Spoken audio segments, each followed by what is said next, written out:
تو وہ آدھی بات ان کے پاس موجود ہوتی ہے اور اس میں وہ سینکڑوں کی تعداد میں اپنے سے باتیں لگا کر جھوٹ بیان کر دیتے ہیں،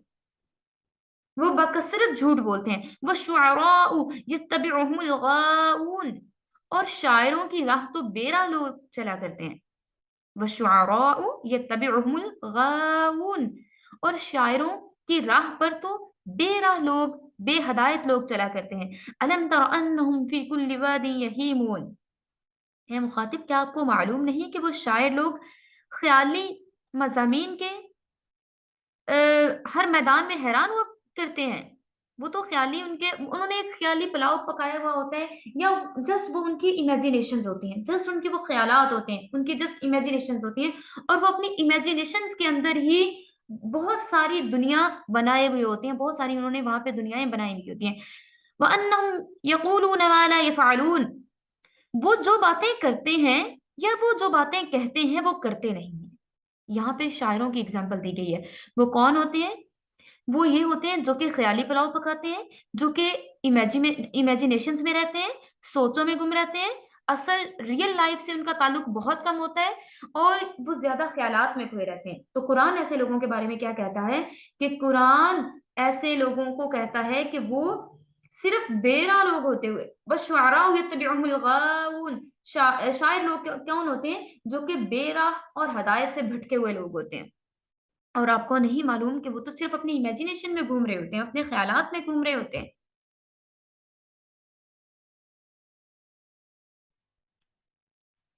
جو وہ کہتے ہیں وہ کرتے نہیں ہیں، جو وہ شاعری پڑھتے ہیں، جو وہ بولتے ہیں وہ کرتے نہیں ہیں. یہ میں نہیں کہہ رہی، یہ قرآن کہہ رہا ہے. قرآن کیا کہہ رہا ہے آپ سے؟ وَإِنَّهُمْ، بے شک وہ لوگ، یقولون، وہ کہتے ہیں، جو باتیں کرتے ہیں، یقولون جو وہ باتیں کرتے ہیں، یا جو وہ شاعری کہتے ہیں، ما لا یفعلون، اس پر وہ عمل نہیں کرتے. ان کی شاعری، ان کی پوئٹری صرف کہنے کی حد تک ہوتی ہے، لیکن وہ اس پر عمل نہیں کرتے. الا الذین آمنوا، سوائے ان لوگوں کے جو ایمان لائے، وعملوا الصالحات، اور جنہوں نے اپنے اعمال کو مینٹین کیا، جنہوں نے اپنے اعمال کو صالح کر لیا. وذکر اللہ، اور کثرت اور ذکر کرتے رہے اللہ تعالیٰ کا، کثیرن، کثرت کے ساتھ. وہ صرف وہ لوگ سکسیسفل ہوں گے جو ایمان لائے. ان الذین، سوائے ان لوگوں کے، آمنوا جو ایمان لائے، وعملوا الصالحات، اور جنہوں نے اپنے اعمال کو صالح کر لیا، نیک کر لیا، ٹائم کو مینج کر لیا، دنیا کے ساتھ ساتھ دین کو فرسٹ پریورٹی بنا لیا. وذکر اللہ کثیرا، اور اللہ تعالیٰ کا ذکر کرتے رہے کثرت سے، اللہ تعالیٰ کو یاد کرتے رہے کثرت سے. وَانْتَصْفَرُوا مِنْ بَعْدِ مَا ظُلِمُوا، وَسَيَعْلَمُ الَّذِينَ ظَلَمُوا أَيَّ مُنقَلِبٍ يَنقَلِبُونَ. ہاں مگر جو لوگ ایمان لائے، اچھے کام کیے انہوں نے، اور اپنے اشعار میں کثرت سے اللہ کا ذکر کیا، اور انہوں نے اس کے بعد ان پر ظلم ہو چکا ہے، وہ بدلہ بھی نہیں لیا. ان قریب ان لوگوں کو معلوم ہو جائے گا کہ جنہوں نے ظلم کر رکھا تھا کیسی جگہ پر ان کو لوٹ کر جانا ہے. اب یہاں پہ اگلی آیت میں یہاں پہ یہ بھی بتایا گیا کہ شعراء کس طرح کے ہوتے ہیں. وہ شعراء،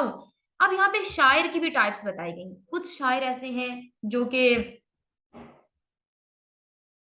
عشق حقیقی پہ بات کرتے ہیں، کچھ ایسے ہیں جو کہ عشق مجازی پر بات کرتے ہیں. تو یہ جو دو ٹائپس ہیں نا، ان کی بات کی جا رہی ہے. کچھ ہوتے ہیں جو آپ کو امیجینیشنز میں لے جاتے ہیں اور ایک نئی دنیا سے متعارف کرواتے ہیں، آپ کو خیالات میں گھماتے پھراتے ہیں. پھر قرآن کیا کہتا ہے کہ جو لوگ کچھ کہتے ہیں، کہتے کچھ ہیں کرتے کچھ نہیں ہے، ایک اس ٹائپ کے شاعر ہوتے ہیں، اور ان کا کوئی حصہ نہیں ہوگا الآخرت، ان کا آخرت میں کوئی حصہ نہیں ہوگا. اور دوسری ٹائپ ہے الا الذین آمنوا وعملوا الصالحات، ایسے لوگوں کی جو شاعری تو کرتے ہیں، لیکن کس صورت میں شاعری کرتے ہیں؟ اپنی پوئٹری کو کس میں کنورٹ کرتے ہیں؟ ایمان والے ہیں جو اللہ کا ذکر کرتے ہیں، اپنی شاعری میں اللہ کا ذکر کرتے ہیں.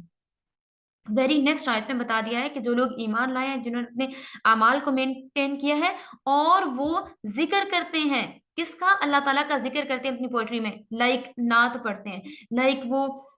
کوئی حمد لکھتے ہیں، حمد پڑھتے ہیں، اللہ تعالیٰ کی تعریف بیان کرتے ہیں، رسول اللہ صلی اللہ علیہ وآلہ وسلم کی تعریف بیان کرتے ہیں، وہ کوئی سنت ہے، حدیث ہے، اور اس کے علاوہ اللہ تعالیٰ کی تعریف ہے. ان تمام چیزوں کو کنورٹ کرتے ہیں